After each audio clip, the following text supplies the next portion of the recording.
All right, so this talk is basically about how at least I'm using the large language models available to me at work to move faster on some of the Lustre priorities that we have both internally and some of the ones that we're working on the documentation working group. So first, like a show of hands, how many people are using AI? And by using AI, I don't mean just like Googling something and then inadvertently getting the first response back. I mean like intentionally going and using Copilot or GPT or something once per month. Let's start once per month, at least once. Okay. Once per week. Every day. Okay. I mean, there's definitely even in conversations, there's some reticence. Certainly 6 months ago, I would have told you the models suck. It has changed drastically in that period. To the point where I barely write code, and it's like weird, and I don't know what to do about that or think about that. And my son wants to learn how to code, and I'm like, I don't know if I should advise that. But while they're reshaping every aspect of the way in which I work, it's also requiring me to think hard about what's the best way to throw a model at a problem. There's this myth about LLMs being bad with old code or like large code bases. While I think that may have been more true with some of the earlier models that had smaller context windows, I found that it's excellent at working with Lustre. There's even larger code bases at Microsoft where there's like 12 million lines of code, and they're working just fine for the larger context windows. You just have to manage both the data sets and your expectations in order to drive it in the right direction and to get the output that you'd like. So this talk is really about how I'm at least leveraging them to do answer questions that are like administrative or debugging for field work that I do, work that I'm doing on docs, some forward development, even performance analysis. And I'd love to hear other people's experiences and approaches to this after the talk.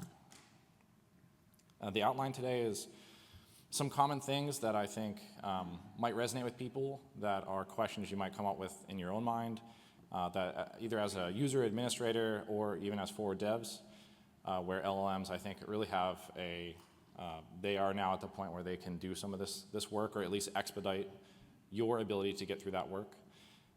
The various data sources that Lustre has available to it over its 20+ year history, controlling that chaos. So how I've at least tried to tackle giving access to all of that data to LLMs, but also giving it enough instruction such that it's not finding really old LU tickets and then trying to do things that are no longer possible in today's Lustre. And then some examples, and where I've uploaded this code where you can just download the data sets and try your own models with it. So these are some common things Lustre admins, devs, and integrators might ask themselves.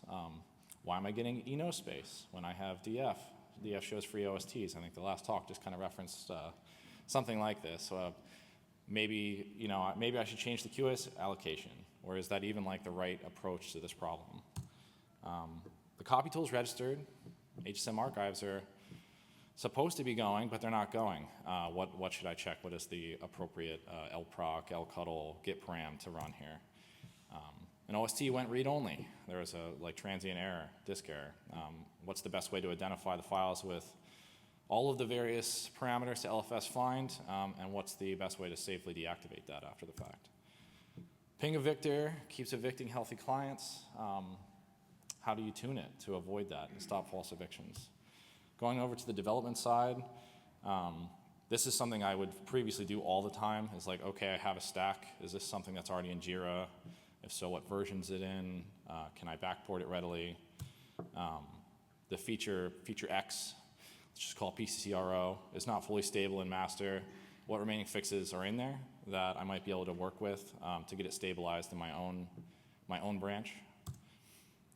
There's a race in OSC max RPCs in flight. Like this is basically real debugging. Like, point out the window where the things are unprotected, and such that I can implement a fix.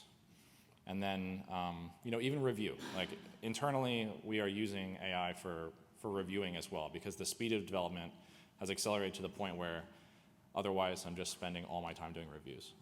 And so you have to throw AI at it to a certain extent, while still there being a human in the loop, but AI has to be involved to accelerate some of that work, or you're just blocked on reviews forever. So yeah, Lustre has a ton of different founts of knowledge that we can point LLMs at.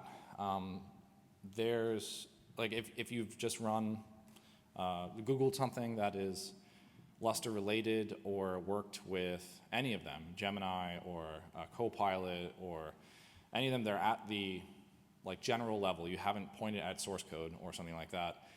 You might get an answer. They very rarely say, I don't know. That is something I'd like them to improve on. But it's more likely to just fabricate something or find something really old. And I think probably all of us have experienced this, whether it's with Lustre or basically anything. If you're looking for something and there's a sufficient amount of old or misleading content out there, it will give you that. So a better idea is maybe pointing the LLM at existing sources of knowledge in Lustre. And there's quite a few here. This is a bit of an eye chart, but basically you have the code base, you have the manual, you have the wiki, you have Jira, you have Garrett. Not even on here is like the email archives. And these all have different levels they have different purposes, they have different users, they have different correctness levels, freshness levels, completeness levels with respect to the source code itself, the current state of Lustre at that time. And so I've kind of highlighted some are medium or low in terms of freshness or correctness. And so going through these carefully and then coming up with instructions that we might be able to hand to LLMs and the actual data themselves to LLMs is kind of the most interesting thing we might be able to do. But some of the challenges you run into with that is certain data sources are better for certain problems. As mentioned, some of the data is just incorrect or stale or incomplete. And in some cases, you need to really walk through multiple data sources to get an answer out the other side that's useful. You might want to start with Jira if you're working on a forward development bug to see if there's something upstream already, and then go, if there is something upstream and it has a patch maybe, you'll go to Garrett, and then the source code to actually integrate that. So how do you control that chaos? This is basically how you guide the LLM agent through those data sources with instructions. So this is the way I approached it. First of all, I wanted everything local. I'll talk about MCP servers in another slide, but having it local allows you to really rip through large swaths of content and ask some interesting generalized questions when you're doing either development or debugging. Normalize that, so a lot of the stuff you'll download is in XML or some other horrible format, and so getting it into a nicer format that's basically just plain text not only makes it faster for the LLMs to work through it, but also saves on token spend, because there's none of these random symbols all over the place.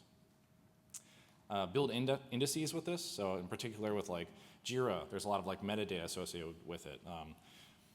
When was it opened?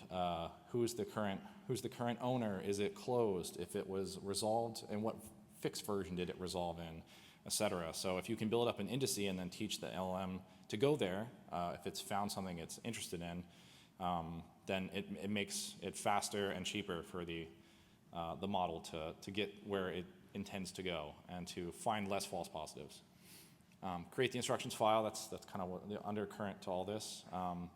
And that will just automatically, if you use something like GitHub, instructions.md, there's a bunch of widely recognized and automatically loaded file locations at the root of a repo, such that when you just open VS Code or anything, it will automatically pull that into its context, and then it knows what to do with the data sources. And then make it public, which I'll talk about at the end. But the downloading locally and the making it public are the two important components, so that all of us aren't just trying to download Jira like I did. I don't want to scale that out, and so hopefully by having at the end I'll point out a GitHub repo where everybody can just git clone it, and then use those data sources will avoid us causing havoc on any of the Lustre WAM Cloud resources. So quick aside, anybody familiar with AI or using MCP servers today will immediately go, well, you should just use, Atlassian has an MCP server for Jira. Why not just use that? And so to me, I admit that this is a bit of an anti-pattern to download everything and sanitize it into plain text. But in my case, I just want to read this data, and I want to move quickly through it and cheaply through it. So the MCP servers are basically an RPC to this remote endpoint, and that could get expensive in terms of time and just round trips to just constantly hammer Jira. So if all of us started using MCP server against the WAM Cloud Jira, it would be even slower than it is today. And so I was trying to avoid that. I also don't intend to, at least with this work, try to create, like, interact with the Jira like they, the WAM Cloud Jira like they intend with the MCP, where you're creating bugs or making comments, like taking real actions, which is really what MCP attempts to normalize. So this could be, in the future, possible to craft some of these activities either locally or expand the instructions file. But for the time being, I get a lot of value out of just the completely local plain text version of this. So some examples of what we used it for. Panics. We've all seen panics. You get a little stack out like on the left side here. You can grab a specific string sufficiently in the heart of the stack trace and then try to look in Jira and search for it. But what's a lot nicer if you have all this downloaded is just say, drop the entire stack into the chat, say we're seeing this, review the corpus and advise. And so what it did when I used this for a real live field issue, I said also, like, summarize all the steps you take. So the following 3 slides examples are basically AI also summarizing what it did. But it searched for the crashing function through the Jira index, read about a dozen related Jira issues, analyzed the actual Lustre source code, and then correlated the errors with corrupted FID sequences, found the root cause, and then found that root cause, which was resulting from a null pointer deref. There was a second bug that if you fixed the first one but didn't fix the second one, you'd probably just run into the same issue. So it recommended that one as well. And then told me how to recommend the backports, and then not on the slide, but basically did the backports as well for me. It was 2 to 3 minutes to root cause, which is like insane, and would have been at least a couple hours of my time, even if I'd found the appropriate Jira relatively quickly, which is always uncertain. Implementing Lustre client-side compression. So this is something we've been waiting for a while. Never really landed in a material format upstream.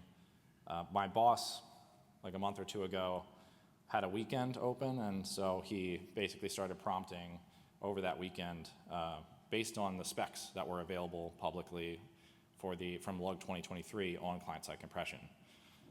Kind of made it a little bit tuned for us and what we do on LDiskFS, and focused on LZ4 and LZO, but then got a plan back from the agent and said, like, go ahead. And it worked basically overnight, and then the next morning he looked at what it had spit out, continued to iterate through the weekend, and by Monday it had something that worked. There was another week or 2 where he iterated with it to get better performance and to point it at the Lustre coding conventions to make sure it was appropriate before upstreaming. And then we talked with Andreas, and we're like, okay, we're gonna push this, and whether this one is the one that's taken or we get another one, either way, hopefully it's helpful. But you can see on the right side, we used Opus 4.6, checked out our own 2.15.7 branch because we have some patches. So he implemented the first version against that, but the next version that's against master is either out or coming very shortly.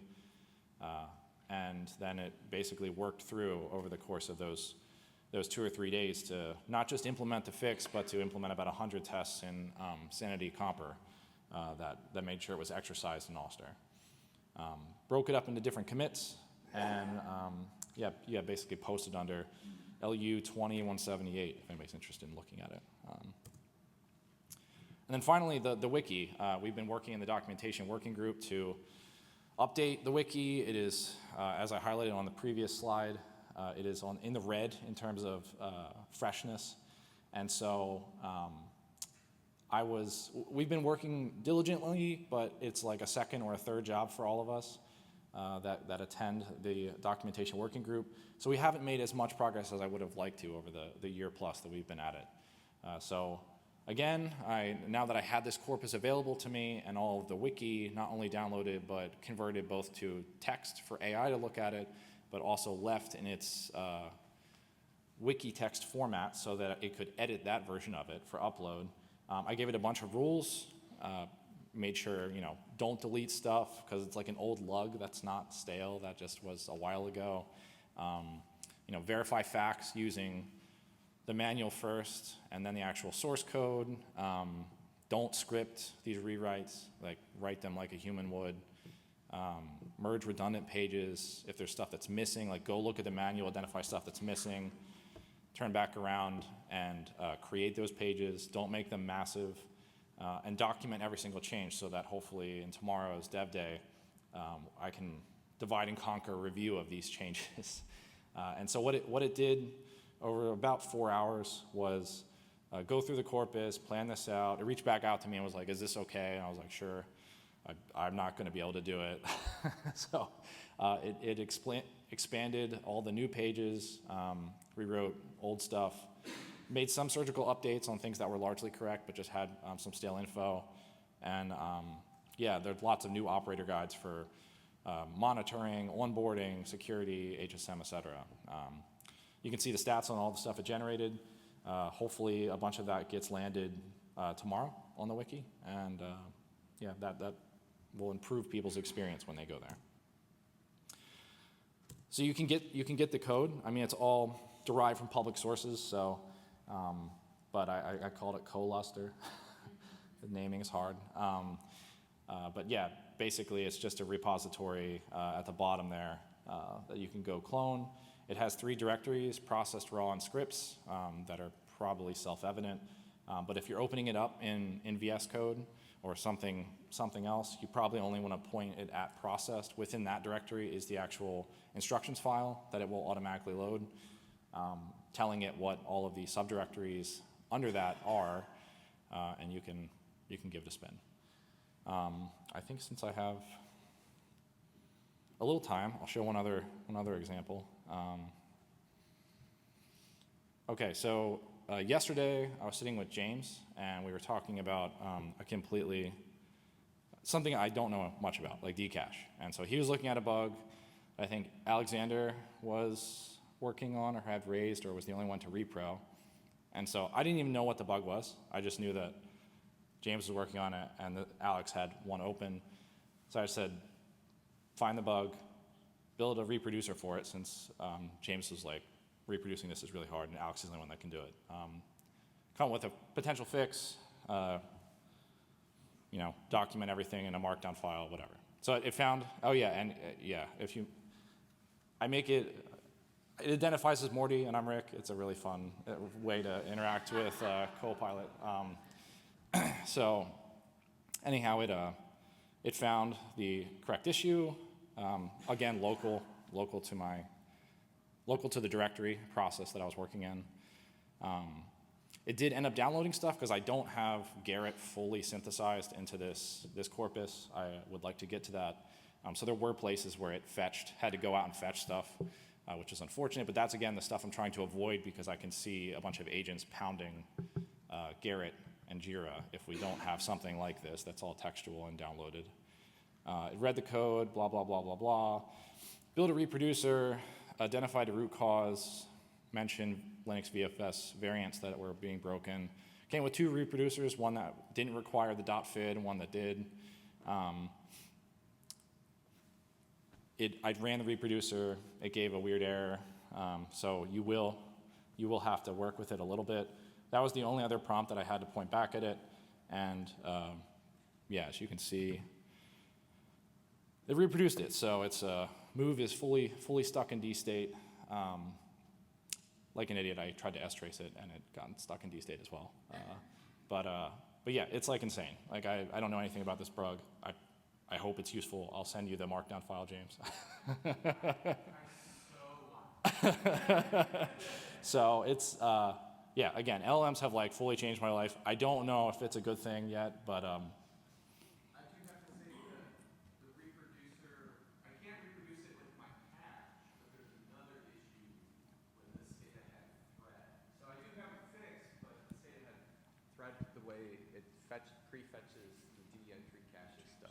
Oh, so I have to explain a bit more about the bug. So the reproducer, it's true I can't reproduce it with the fix I have, but the fix I have causes a regression in the state ahead threading stuff. Okay, got it. So, but definitely on Developers Day, I want to go over with this, with the fix I have. That's great. No, I'll email it right after this. Oh, and that reminds me, in other conversations, people also mentioned that they aren't spoiled like me and have lots of tokens available. If you have a great little mini project, if you send me a prompt, I will just run it and then I'll post it somewhere and you can run with the code. I'm not gonna shepherd it through, but if you would like anything to be run on some of the latest and greatest models, I'm happy to do it. So I think that's it. That's all I had. Any questions?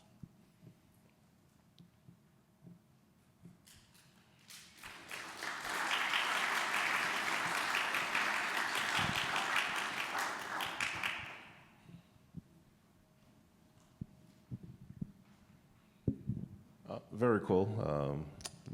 Even though you were calling it anti-pattern, I think that is the right way to do it.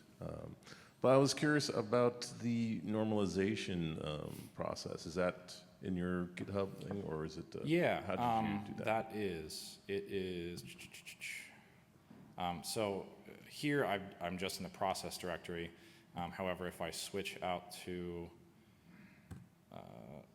the base of it, what you'll see after you check it out is the raw content and then scripts. And so the scripts that I use, I don't know why this is taking a second. Okay. Yeah, the scripts I use to download it, convert it from XML to text, like all the different things, manual, Jira, wiki, they're all checked into the repo. You can take a look at them. They're documented in the README as well. I anticipate being the only one to use them, so that hopefully we're not all downloading all the time. But I'll try to keep it up to date. I'm probably going to put on a daily cron job or something to download new things. But yeah, it's all documented there. Cool. I'll take a look. Yeah.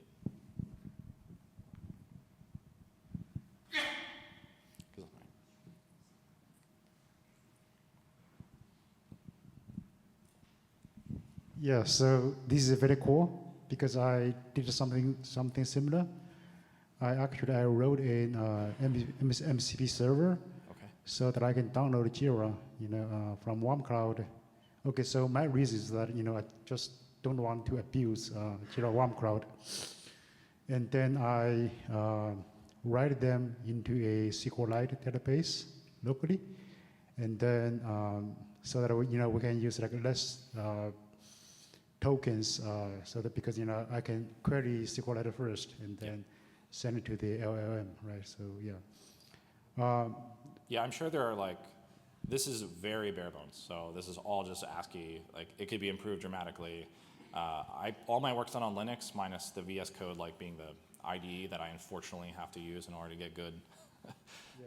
Vim and NeoVim just aren't there, even though that's my preference. So yeah, we could absolutely move to a database format. You could run queries that would be a lot simpler for the AI to work with and less tokens consumed than all the stuff you're going to get back potentially from grepping across jillions of files. Yeah, this is just a first cut. So. Yeah. So I guess at some point, I think we can share the work with GitHub so that everybody can contribute. Yeah. That'd be great. Yeah. Yeah. Yeah. Thank you. Thanks.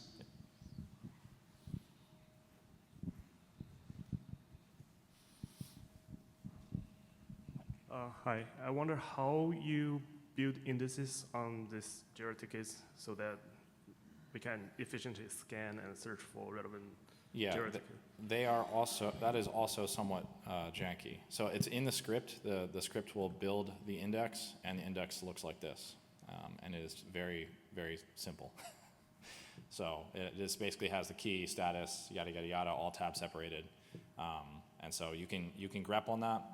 Usually by the time it's found oh, this is an interesting issue, then you just want to see its resolution state and when it, whether or not it's landed in a specific fix, who owns it, things like that. Sometimes you can get just from the summary, you can grep on terms there to get results, but the summary is obviously incomplete, so usually the model has to fall back to grepping the entire source. But it's not, the files are not that bad because it's all plain text, and so a simple grep with -r is what it tends to do to get it back.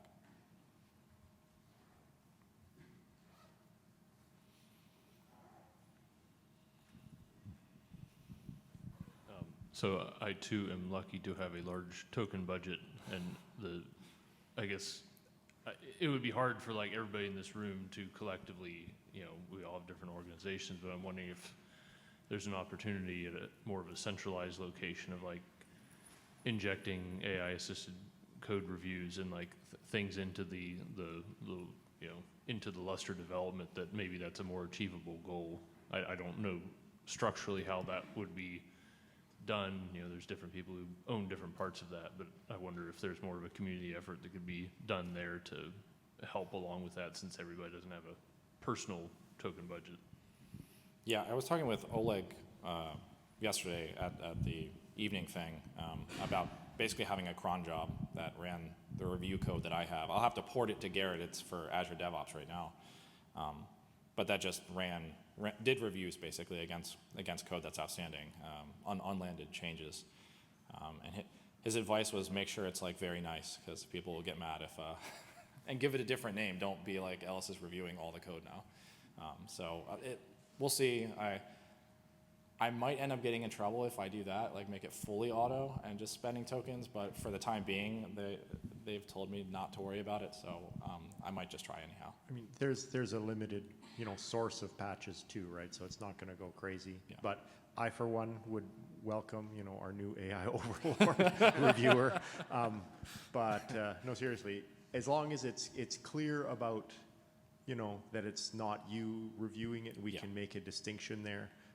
Definitely setting up like a Garrett account, and Oleg has already, like the janitor testing, there's already interfaces in Garrett to watch new changes coming in, and so you don't have to crawl every single patch. I mean, getting reviews on year-old patches and stuff, yeah, that might be useful, but focusing on the last 4 weeks would be a good start. Okay. And I would say initially, don't have it do +1s, but it could do, -1s if it sees something that's gratuitously bad. It's how janitor works, is it won't plus it, otherwise it could, suddenly start landing without people reviewing. But I would be interested to see, what kind of issues it puts out. And Oleg does already have a, janitor bot that's doing actually AI, minor code fixes. Is like something doesn't compile, instead of having a patch sit there for 12 hours until the developer returns and says, oh, I forgot to rename this one variable, or there's a label that didn't get deleted and it created a, we have warnings, our errors turned on. Yeah. And so then he has the janitor bot fix the compile error and, get the patch moving through the system, right? But, the other area potentially for AI involvement is reviewing, test failures and things like that. That's something that people don't do. Oh yeah, super well. I didn't even include Maloo on there, but that's like another data source that we could potentially. And it's pretty big. I would be super cautious about, pounding it too hard in terms of, downloading stuff, because it's already slow. But on the same time, if you can, there are pre-canned reports like, what is the top test failures, and then focus on, the 20 or whatever top failures, and then focus on those patches, and then try and remediate intermittent failures would be a huge value for all developers, because then they can get their patches through more quickly and efficiently. Got it.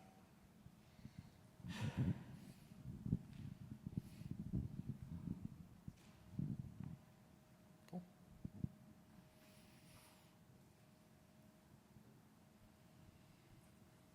Any other questions for Ellis? All right, let's thank our speaker.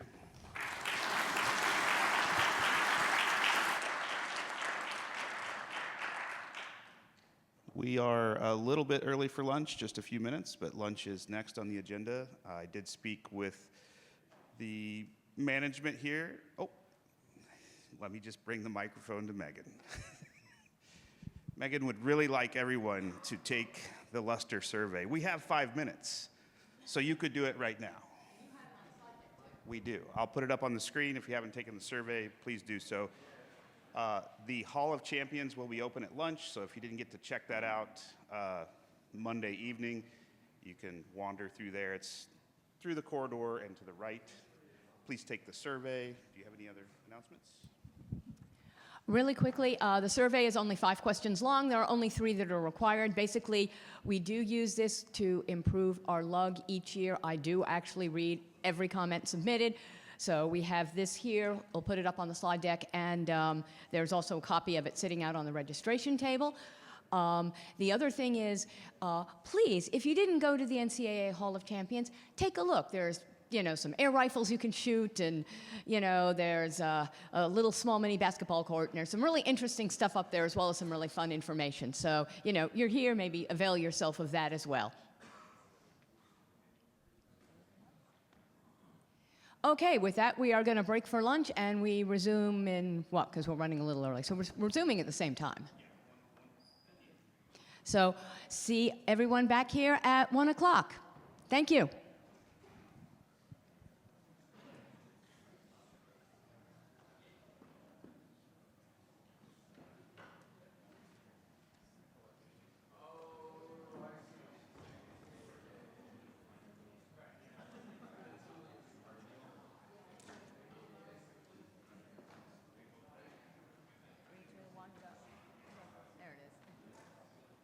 It'll be up there. You want me to just pause it Why on don't that you one? just freeze it on that